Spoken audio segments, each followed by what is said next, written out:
So I think Damon's lessons really allowed us to kind of let go more and uh, allow the kids to basically have their own relationship with the Lord, to allow them to have their own walk with the Lord, and you know, for us to just kind of sit back and let God do His work, and you know. I think it really helped us to step back, Right. because it was really tough. Our communication lines broke, and we had stress on us from not being able to reach our son, and Right. you know, he was going through all the peer pressures and identity issues within his own life, and Damon's model really helped us to see how we need to walk with our kids. Right. How we need to step back and just look at them with the Father's heart and the Father's eyes, and just to see truly who they are. And I think one of the problems was, for myself, I was putting on this identity over him of the things that he should be, you know, a lot of generational sort of things that I've put on him, like him being the oldest son, and he should, you know, be getting A's and B's in school, Right. and this is the model that he should grow up to be in our family. And I didn't realize you have this great relationship with your kids, and they grow up, and they're challenging their own identity issues, and Right. and you know, who are their friends, who aren't their friends, and then for us to put the pressures on him as to, you know, you gotta make a name for yourself, you gotta go to this college, and you know, we didn't realize, we thought we were just doing what you're supposed to do. That was the responsibility of a parent, Right. was to direct your child and make them successful in life. And what we learned is, you know, we are learning our own identity with Pastor Sam's class, and we thought, wow, we're so concentrated on looking at our identity. How are we building our kids' identities? How are we walking with them? And the class that Damon gave just really showed us Father God's heart, and how God walked with us Right. from the time we were babes to our adult life. Mm-hmm. And it really made us see how we have to be there for our sons, Right. to not be so over them, and and Basically, like I was put saying our- earlier, just to allow them Yeah. to live the path that the Lord has for them Yes. individually. Yeah.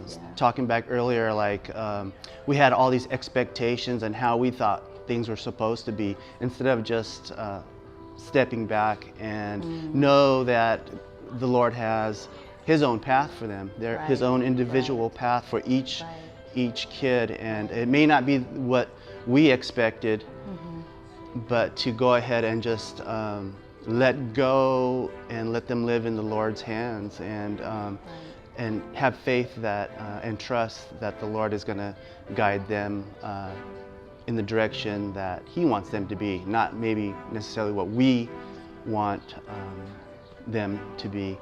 I think that was one of the main things we got out of that. Right. And to, you know, so you're trusting in Father God's direction, and you know, we lifted our son up to the Lord and said, Lord, you know, just direct us as parents the best way to spiritually raise him, to spiritually walk with him side by side, just like Jesus walked with us. And in doing that, the dynamics of our relationship began to change. What once went from, you know, closed doors and all this tension in the air, when he saw that we were honoring him by stepping back and just saying, you know, we're here to support you, to encourage you, to love you, to just be here by your side and just walk with you through this journey of life. And that honoring towards him created him to honor us. I mean, he just started honoring us more.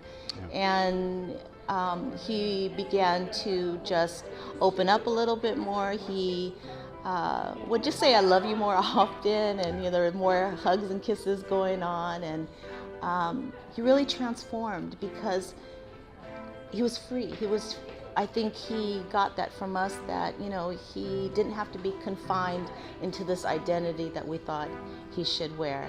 And that freed him, and sure as heck made it a lot less stressful for us when we knew, as long as we lifted it up to the Lord and knew that it was in his hands and he was going to guide us all the way, that he would faithfully do so. And so we have a great line of communication, and he's left some tender notes around the house just to say, Mom and Dad, thank you for understanding me. Thank you for just being there and walking with me, and not being so, parental at times, but just acknowledging that I'm trying to step into the identity that God has given me. So I think one of the most important things that we went through was that experience, was the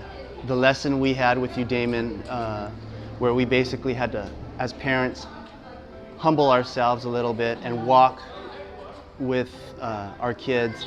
And when we were over at the loft, where we had that experience where we just all prayed together, and that moment, that day, that evening, you could just feel the presence of the Lord just flowing in Nyland, and it it transferred to the whole family. I mean, it was just such a moving experience when we all just prayed together, and we were all, just broke down crying. And we all fell to our knees and continued to pray, and that's just the presence of the Lord filling our hearts as a family. I think that was one of the most amazing experiences that we have gone through as a family. Right. I think that reflecting on that time, we all kneeled before the Lord together, not as child, parent, brothers. We all just kneeled as one. Another thing I can also share is what Nyland shared on that youth service, that the day he called us, he felt the Lord calling him to actually physically call us on the phone while we were at work, and just to let us know that he loved us and he appreciated us. And that was an experience that it was all God, led by God. When he called me, I happened to be outside on a lunch break, and that was really the only opportunity that he could have called me, because otherwise I would have been at the office and it would have been really hard to talk. But when he called, it was the exact moment that I was on my lunch break. I was able to really receive it and just appreciate it. And I thank God that he was obedient as well to call when he was led to call. And that was just an experience I will never forget personally. I mean, I wish that on every parent, that they get a call like that one of their children calls and just tells them that they love them and appreciate them, or appreciates us. And that was just a real touching, emotional moment for myself. And I totally give God all the glory for that. I mean, it was totally led by the Lord. And it's because Nyland does have his own relationship with God, and he's obedient to hearing God's voice and responding to what God tells him to do. So. Right.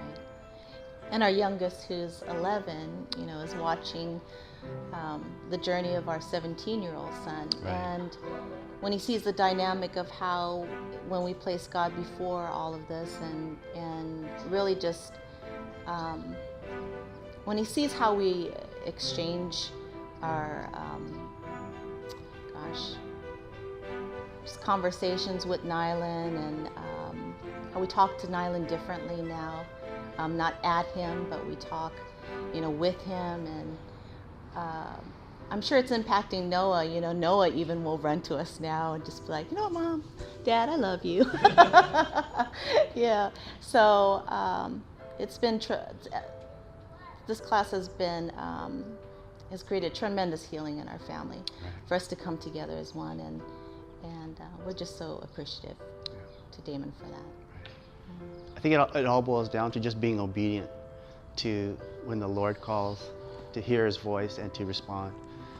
Another experience that Noah had was he was led to create a drawing, and the Lord told him what to draw, and he drew it, and it was just really amazing. He spoke on there's a battle, but the war's already won. So he drew a picture of that, and of a sword into the ground, but the sword was basically like a cross. It made a shadow of a cross. So that was totally led by the Lord, and I love the fact that he just listened to what God had spoken to him, and he even realized it was the Lord speaking to him, and he acted upon that. So